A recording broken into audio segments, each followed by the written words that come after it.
I have 4 different exchange traded funds in my portfolio that make up about 22% of my overall portfolio. The rest are single stocks, of which I have 13 different companies. But let's have a look at the ETFs I chose and why I chose them to go into my portfolio. Now, I'm not sharing this so you can just copy the ones that I have, but so you can understand why I chose them. So then you can use this information to help balance out and diversify your own portfolio. Let's go. So my biggest ETF holding, which represents 12% of my whole portfolio, is probably not going to be a surprise to most of you, considering that I am a dividend investor. And yes, that's VHY, Vanguard's high yield ETF. So clearly I purchased it because it's a high yield fund and it holds high yield companies, and it pays out a good dividend 4 times a year. So it does represent a pretty large portion of my portfolio, being 12% of my entire portfolio. But I've had it a long time now, and over time it has grown. And even though I have added my own funds, it's mainly time that's helped it grow. So I probably won't let it get much larger than this. 12% is what I'm probably comfortable with, but I've been pretty happy with it, so I have no plans to get rid of it. So the next ETF I have, which represents 5% of my portfolio, is VGS. It's one of Vanguard's international ETFs. Now, I didn't buy this one for the dividend income. It's been pretty small, I think around 1%. I simply purchased it because I wanted to have an allocation of some international shares in my portfolio. And since ETFs are the easiest way to do this, I mean, you can buy global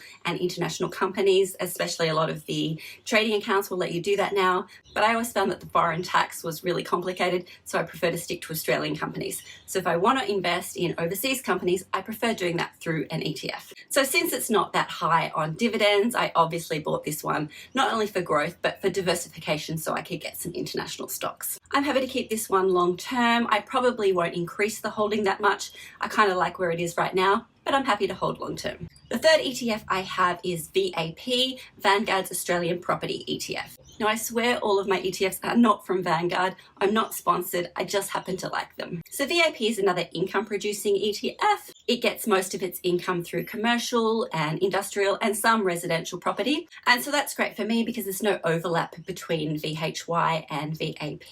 The companies are completely different. And that's really important when you're holding more than one ETF. Just make sure they're not holding the same companies because there's no need to double up. So VAP is 3% of my portfolio. Now, I've got to be honest with you, I have a love-hate relationship with VAP. The income isn't always consistent and there hasn't been a huge amount of growth. But every time I think I'm going to get rid of it and sell it, they'll do something like give a special dividend or do something that's beneficial to shareholders, so I keep holding them. I don't plan on increasing this holding and I may sell one day in the future, but for now I'm happy to keep it around 3% of my portfolio. And the last ETF is FETI, which is BetaShares Global Sustainability ETF. Now this one represents only 2% of my portfolio, and it's actually the newest ETF I have. I think I got it around 18 months ago. Now, FE is another one that's pretty inconsistent with dividends, although sometimes they'll pay out well. I mostly got it because I was looking for something different, and the idea of holding sustainable companies sort of appealed to me at the time. And I do think it's going to be a good long-term investment, which is why I'm pretty happy to keep holding it for the long term, although I probably am not going to increase my holding too much.